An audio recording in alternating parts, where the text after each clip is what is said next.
Innal hamdalillah nahmaduhu wa nasta'inuhu wa nastaghfiruh wa na'udzu billahi min shururi anfusina wa sayyiati a'malina man yahdihillahu fala mudilla lahu wa man yudlil fala hadiya lahu wa ashhadu an la ilaha illallah wahdahu la syarika lahu wa anna Muhammadan abduhu wa rasuluhu alladzi la nabiyya ba'dahu.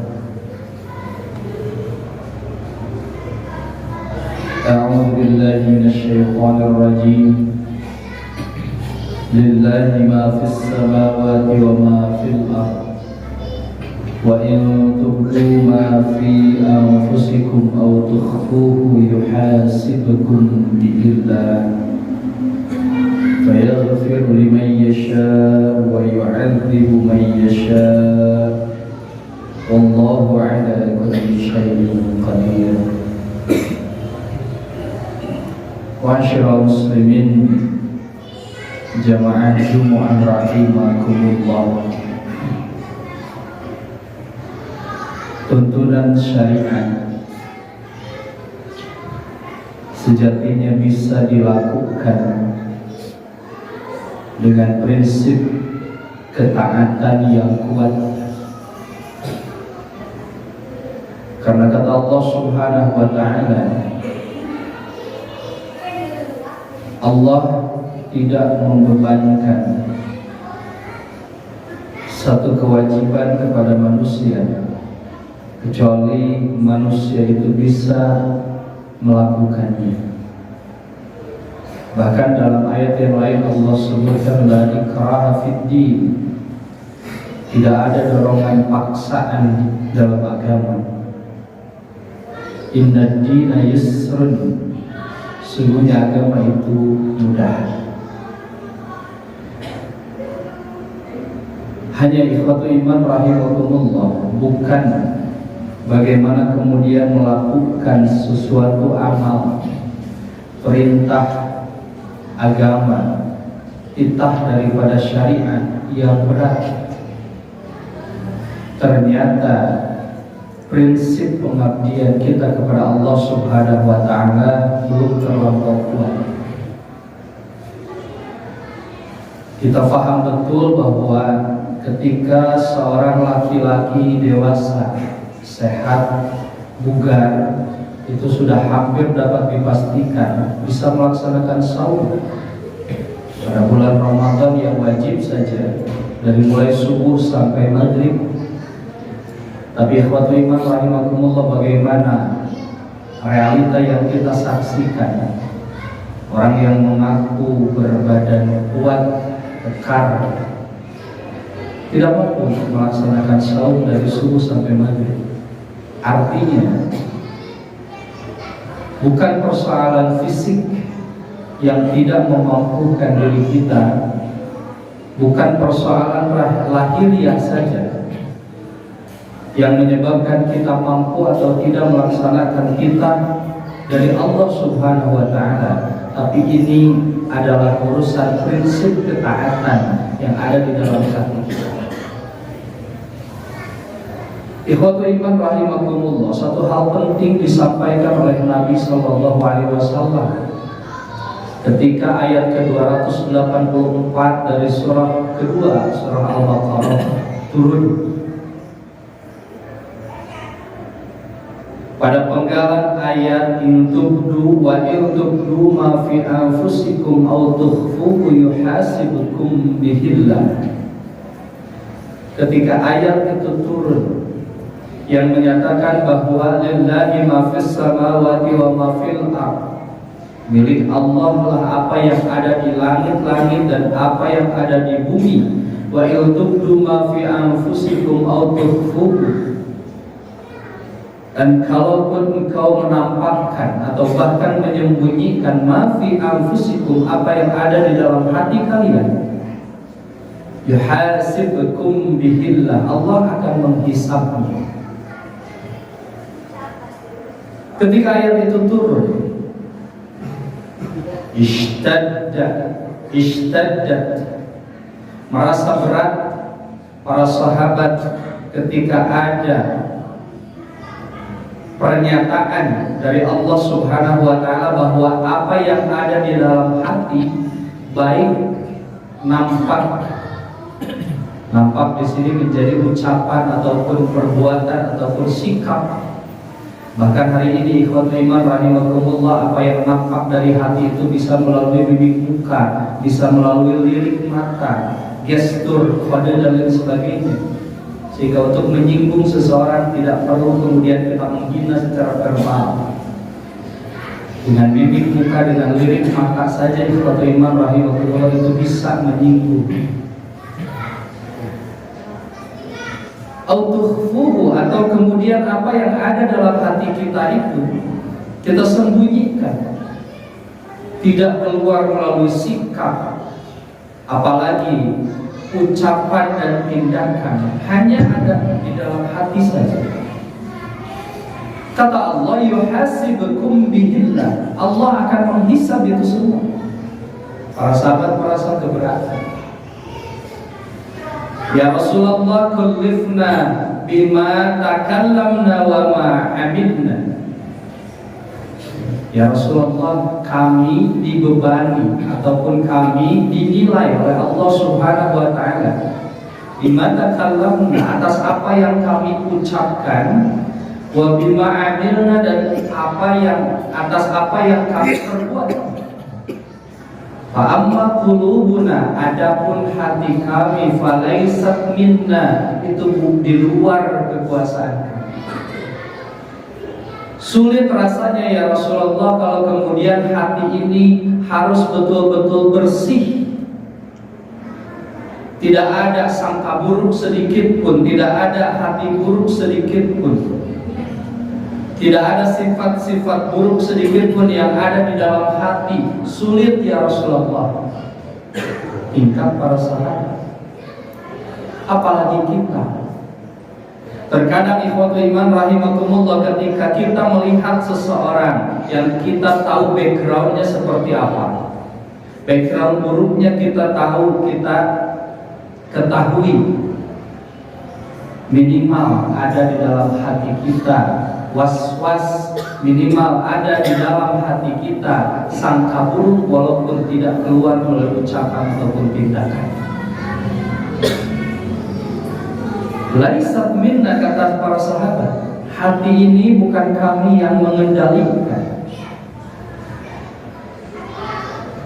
Bahkan Allah Subhanahu wa taala, sang pembolak-balik hati, itu dinyatakan melalui doa yang diwirid oleh Nabi kepada para sahabat, ya muqallibal qulub, wahai Allah, zat yang membolak-balikan hati. Artinya hati ini, ikhwatul iman rahimakumullah, sulit untuk kita kendalikan. Maka para sahabat pada waktu itu keberatan kalau kemudian sangka buruk dan lain sebagainya yang ada di dalam hati tapi tidak keluar melalui ucapan dan tindakan, itu harus dinilai juga. Halaknya, celaka kami ya Rasulullah. Tapi Rasulullah Shallallahu Alaihi Wasallam mendengar keberatan daripada sahabat, tidak kemudian langsung memberikan keringanan, tidak kemudian langsung memberikan kabar gembira. Tapi Rasulullah Shallallahu Alaihi Wasallam menancapkan satu fondasi prinsip ketaatan kepada Allah Subhanahu Wa Taala. Ketika mendengar dan menerima nota keberatan dari para sahabat tentang ayat ini, Rasulullah Shallallahu Alaihi Wasallam menyampaikan, "Aturiduna an taqulu kama qala ahlul kitabaini min qablikum, sami'na wa asayna." Apakah kalian bermaksud untuk kemudian mengatakan, mengucapkan seperti apa yang pernah diucapkan dua ahli kitab sebelum kalian, Yahudi dan Nasrani? Mereka berkata kepada nabinya, mereka berkata kepada rasulnya ketika ada titah dari Allah Subhanahu wa taala, sami'na wa asayna, kami dengar tapi kami tidak akan taat.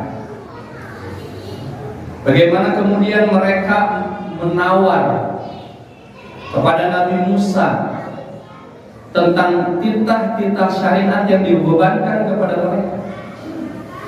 Bal qulu sami'na wa ata'na. Tapi ucapkanlah oleh kalian para sahabat, kata Rasulullah sallallahu alaihi wasallam, sami'na wa ata'na, kami mendengar dan kami siap taat. Ghufranaka, kami meminta ampun kepadamu ya Allah. Rabbana wa ilaikal masir. Ikhwatul iman rahimakumullah, prinsip ketaatan yang mendasar yang ditancapkan oleh Nabi SAW, walaupun para sahabat merasa keberatan pada waktu itu, ini menjadi penting bagi kita. Karena dalam setiap apa yang Allah syariatkan, entah berat, entah ringan yang kita rasakan, kalau prinsip ketaatannya sudah tidak ada, maka seringan apapun kita tidak akan pernah bisa melakukannya. Tidak berat ikhwatul iman rahimakumullah melaksanakan sholat sunat 2 rakaat, 4 rakaat pada Jumat. Dan kita lihat, kita saksikan nanti siapa yang memilih untuk kemudian taat kepada Allah Subhanahu wa taala dengan prinsip ketaatan atau mengabaikan sunnah itu, kita bisa saksikan. Ikhwatul iman rahimakumullah, tidak kemudian menjadi hal yang luar biasa, hal yang berat ketika kita menyiapkan waktu, mengalokasikan waktu sekian puluh menit sampai 1 jam lamanya untuk melaksanakan sholat Jumat. Tak berat ikhwatul iman rahimakumullah, rasanya 24 jam dalam 1 hari kita ambil 1 jam untuk kemudian melaksanakan sholat Jumat. Tapi ikhwatul iman rahimakumullah, kita bisa saksikan berapa persen umat muslim yang kemudian melaksanakan kewajiban itu. Bukan berat dan ringan, entah Allah Subhanahu wa taala, akan tetapi prinsip ketaatan apakah ini kita miliki atau tidak. Tanpa itu seringan apapun ibadah yang kemudian disyariatkan, kita tidak akan pernah mampu. Ikhwatul iman rahimakumullah, melalui kejadian ini Rasulullah SAW ingin menancapkan prinsip ketaatan kepada Allah Subhanahu wa taala. Jalan aja dulu, taat aja dulu, bismillah aja dulu. Karena di sana ikhwatul iman rahimakumullah, Allah Rasulullah SAW menyampaikan yang kemudian dikuatkan dengan turunnya ayat ke-285 dari surah Al-Baqarah, ayat kedua terakhir dari surah Al-Baqarah itu. Dikuatkan dengan itu ikhwatul iman rahimakumullah, Rasulullah SAW ingin menyampaikan kepada kita, sami'na wa ata'na, dengar dulu, taat dulu, gaskeun heula. Urusan nanti ikhwatul iman rahimakumullah, pada perjalanannya kita mendapati kesulitan, kita mendapati kesukaran, ada kanal yang kemudian Rasulullah SAW sediakan. Ghufranaka Rabbana wa ilaikal masir. Kami meminta ampun kepadamu ya Allah, setelah kami berusaha semampu yang kami bisa, semaksimal yang kami mampu, ternyata ibadah ini belum waktunya kami lakukan. Ghufranaka Rabbana wa ilaikal masir. Kami memohon ampun kepadamu karena keterbatasan kami. Taat aja dulu, bismillah ikhwatul iman rahimakumullah, apa yang kemudian Allah perintahkan kepada kita. Adapun pada perjalanannya kita mendapati kesulitan, kesukaran, ada kanal rukhsah yang kemudian disediakan oleh syariat. Bukankah ad-daruratu tubihul mahdurah, kedaruratan itu membolehkan apa yang asalnya dilarang? Bukankah adanya rukhsah itu ikhwatul iman rahimakumullah, ada syariat yang kemudian berubah min su'abatin ila suhulatin, dari sukar menjadi mudah, dari sulit menjadi mudah. Bagi kita salat dengan cara berdiri bisa jadi gampang, Tapi bagi orang yang sakit, bagi orang yang cedera, bisa jadi sholat sambil berdiri itu menjadi sulit.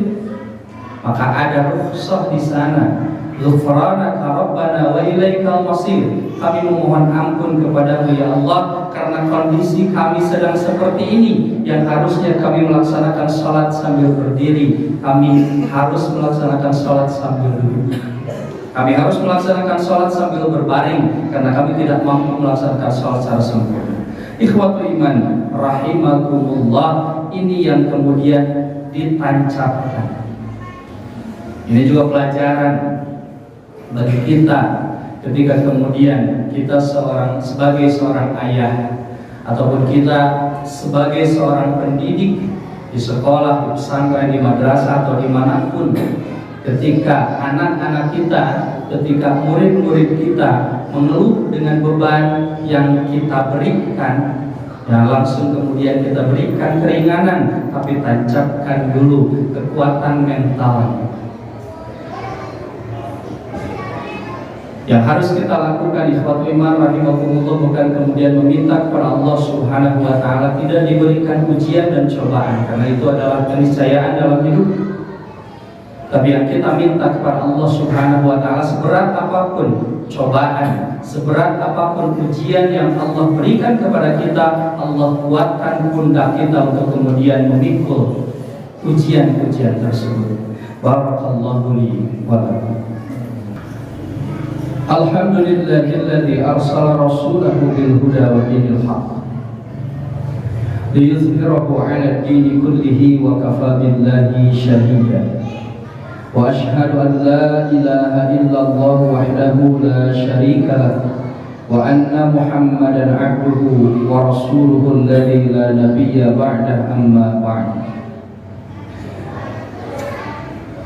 Ikhwatu iman rahimakumullah, setelah kemudian Nabi memerintahkan para sahabat untuk tetap mentaati apa yang Allah Subhanahu wa taala sampaikan, ada hadiah yang Allah berikan kepada Rasulullah bersama para sahabat, termasuk bagi kita semua. Allah kemudian menasakh, menghapus ataupun membuat rinci apa yang disampaikan pada ayat 284 dengan turunnya ayat 286 ayat terakhir pada surah Al-Baqarah. Para ulama ahli tafsir, termasuk di dalamnya Imam Ibnu Katsir, menyebutkan satu pendapat bahwa ayat ini menghapus atau kemudian membuat rinci ayat ke-284 dari surah Al-Baqarah yang tadi dibacakan, untuk ma fi anfusikum aw tukhfuhu yuhasibkum bihillah. Ketika Allah akan menghisab apa yang ada di dalam hati manusia, baik itu nampak keluar melalui ucapan atau tindakan, atau tersembunyi dipendam hanya di dalam hati. Maka di ayat terakhir Allah Subhanahu wa taala memberikan kabar gembira kepada kita semua umat Nabi Muhammad sallallahu alaihi wasallam. La yukallifullahu nafsan illa wus'aha. Allah tidak akan pernah membebani seseorang dengan satu syariat, dengan satu ujian, dengan satu ketentuan, illa wus'aha, kecuali sekadar, kecuali sebanding dengan apa yang ia mampu. Laha ma kasabat wa 'alaiha ma kasabat. Wa iman rahimakumullah, apa yang kemudian kita upayakan berupa kebaikan, maka bagi kita adalah kebaikan itu, dan apa yang kita upayakan berupa keburukan, maka keburukan itu bagi kita. Dalam hadis qudsi Rasulullah sallallahu alaihi wasallam pernah menyampaikan, Allah Subhanahu wa taala berfirman, man hamma bihasanatin, barang siapa yang kemudian mempunyai maksud, mempunyai niat satu kebaikan, falam ya'malha, lalu kemudian kebaikan itu tidak dilakukan, katabahallahu hasanatan kamilatan, maka Allah tetap akan mencatat sebagai satu kebaikan yang sempurna. Jika ada niat baik lalu kemudian tidak bisa kita lakukan, maka Allah tetap catat sebagai satu kebaikan yang sempurna. Wa man hamma bi hasanatin fa'amila biha. Dan barang siapa yang kemudian mempunyai niat yang baik lalu dilakukan, lalu dikerjakan, katabahallahu asyra hasanatin ila sab'imi'ati dhi'fin. Allah akan catat sebagai 10 kebaikan, bahkan sampai 700 kebaikan, ila al-afin katsiratin, sampai lipatan-lipatan yang banyak yang tak terbatas. Jika ada niat baik lalu kemudian dilakukan, pahalanya minimal 10, maksimal sampai tanpa batas. Waman hamma bisayyi'atin, dan barang siapa yang mempunyai maksud di dalam hatinya, mempunyai niat di dalam hatinya keburukan, falam ya'malha, lalu kemudian keburukan itu tidak dilakukan, tidak ditampakkan, tidak keluar melalui ucapan, tidak keluar menjadi tindakan, tidak kemudian berwujud menjadi gestur yang tidak mengenakan dari mata, mimik muka dan lain sebagainya, katabahallahu hasanatan wahidatan, maka Allah akan mencatat niat buruk itu yang tidak dilakukan, yang tidak dikerjakan sebagai satu kebaikan. Faman hamma bisayyi'atin fa'amila biha, dan barang siapa yang kemudian mempunyai maksud, mempunyai niat buruk dalam hatinya, fa'amila biha, kemudian niat buruknya itu dilakukan, katabahallahu sayyi'atan wahidatan, Allah akan mencatat hanya satu keburukan saja.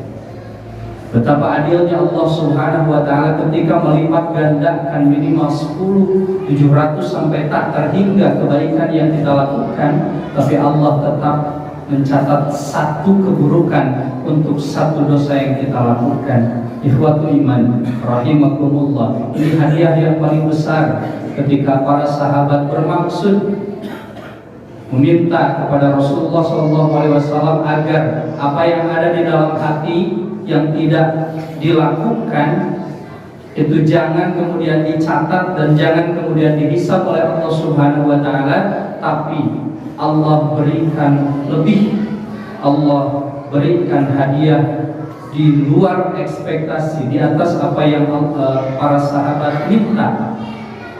Bukan hanya tidak dicatat, tapi ketika niat buruk itu tidak dilakukan, maka Allah ganti dengan satu kebaikan. Ikhwatu iman rahimakumullah, ini hikmah ketika kita menancapkan prinsip ketaatan kepada Allah Subhanahu wa ta'ala. Bukan kemudian kita yang hebat, tapi Allah Subhanahu wa ta'ala yang memberikan kekuatan kepada kita. Allahumma la sahla illa ja'altahu sahla. Tidak ada satu kemudahan kecuali Allah yang membuat hal tersebut mudah. Bukan kita yang hebat, bukan kita yang kemudian terhormat di hadapan orang lain, tapi Allah Subhanahu wa ta'ala yang meringankan, yang memudahkan urusan-urusan kita, yang menutup aib-aib kita. Ikhwatu iman rahimakumullah, sebagai bahan muhasabah, mungkin kalau kemudian wujud dosa itu berbau, wujud dosa itu berbau menyengat, mungkin tidak akan pernah ada orang yang mau dekat dengan kita saking banyaknya dosa kita. Entah itu dosa-dosa kecil yang kemudian kita tidak merasakan hal tersebut, ataupun dosa-dosa masa lampau yang pernah kita lakukan. Tapi Allah Subhanahu wa ta'ala Maha Adil. Allah Subhanahu wa ta'ala menutup rapat kesalahan-kesalahan kita agar kemudian kita bisa menjadi hamba yang kemudian terus memperbaiki diri, terus mawas diri, terus kemudian muhasabah, mengintrospeksi diri kita. Prinsip ketaatan kepada Allah Subhanahu wa ta'ala adalah kunci bagaimana kemudian kita bisa melakukan misi-misi ibadah, pengabdian kepada Allah Subhanahu wa taala, dari misi-misi yang paling sederhana sampai misi-misi yang hari ini kita anggap berat, hari ini kita anggap tidak mungkin kita bisa melakukannya.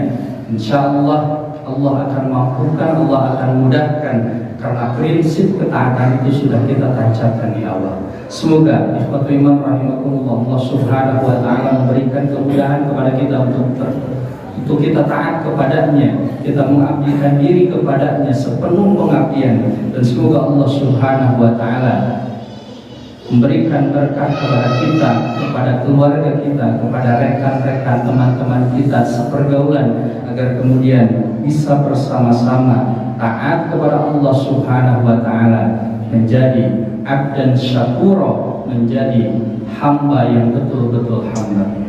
Rabbana la tuzigh qulubana ba'da idh hadaitana wa hab lana min ladunka rahmah innaka antal wahhab. Rabbana atina fid dunya hasanatan wa fil akhirati hasanah wa qina adzabannar. Aqulu qawli hadza wa astaghfirullah li wa lakum. Assalamualaikum warahmatullahi wabarakatuh.